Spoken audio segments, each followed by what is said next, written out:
Okay, so good day everyone. In today's video, I will be discussing kung ano ang gagawin ninyo sa PETA 2. Okay? Your performance task 2 is all about our lessons in chapter 2, which is the language of mathematics. Now, for part 1, table completion, letter A, you have to identify, no, kung alin ang variable, alin ang exponent, coefficient, and constant. Okay?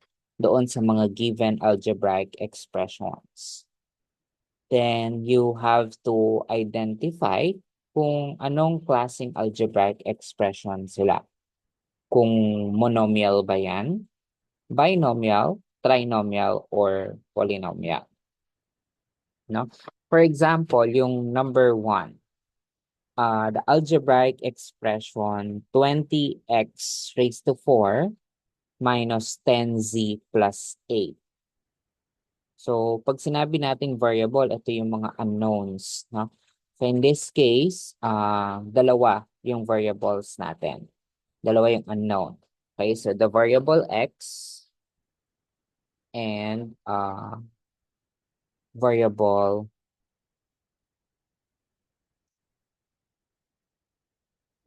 x and variable y. For the exponents, the exponent on each of the variable, so dalawa po yan.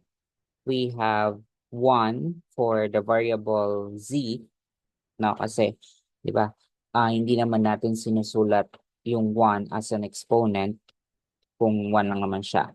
And the other exponent is 4. No? For the coefficient, dalawa rin po yan. We have 1 for x raised to 4, which is positive 20.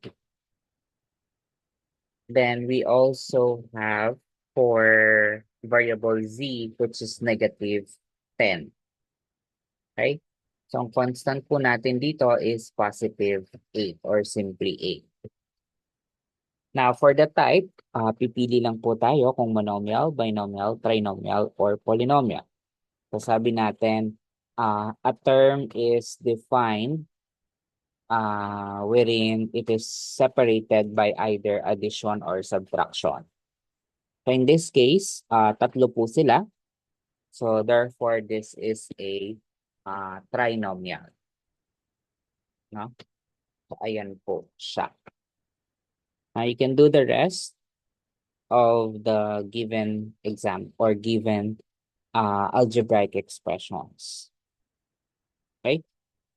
For letter B, construct a number system diagram pertaining to the complex numbers. Nasa lesson 2.1 or 2.2 natin yan, kung hindi ako nagkakamali, yung complex number system.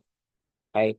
So, design kayo ng sarili nyong diagram about the complex number system. So, you have to show your creativity. Pwede kayong mag-drawing, preferably drawing sana, and you can use colors naman po. Okay? So, this is for table completion. For part 2, translation. So, express the following in mathematical phrases. Write your answer on the space provided. So, dalawang part po ito. Yung una is from mathematical phrases to algebraic expressions. So, you have to translate them now from sentence or phrases to using mathematical symbols or expressions. Sa letter B naman, from algebraic expressions, you have to translate it to mathematical phrases or mathematical or in English phrases. Okay, so yung isa, yung unang-una is from words to symbols. Yung pangalawa is from symbols to words. Now, part 3, solving siya. So, letter A is all about sets. So, you are asked to solve the given operations on set. Okay, so let's say A union B prime. For number 1, letter B is B prime union C prime, and so on and so forth. So you have to show your complete solution on this part. Now, for letter B, order of operations, or if you can recall, ito yung PEMDAS na diniscuss natin on lesson 2.3 by performing operations on algebraic expressions. Okay? Then lastly is your reflection. What new ideas about mathematics did you learn? Okay, so minimum of 5 sentences, all caps, kung ang magiging sagot natin, capital letters, on your reflection. Okay, so this is your performance task number 2, which is pertaining to chapter 2. Thank you and good day.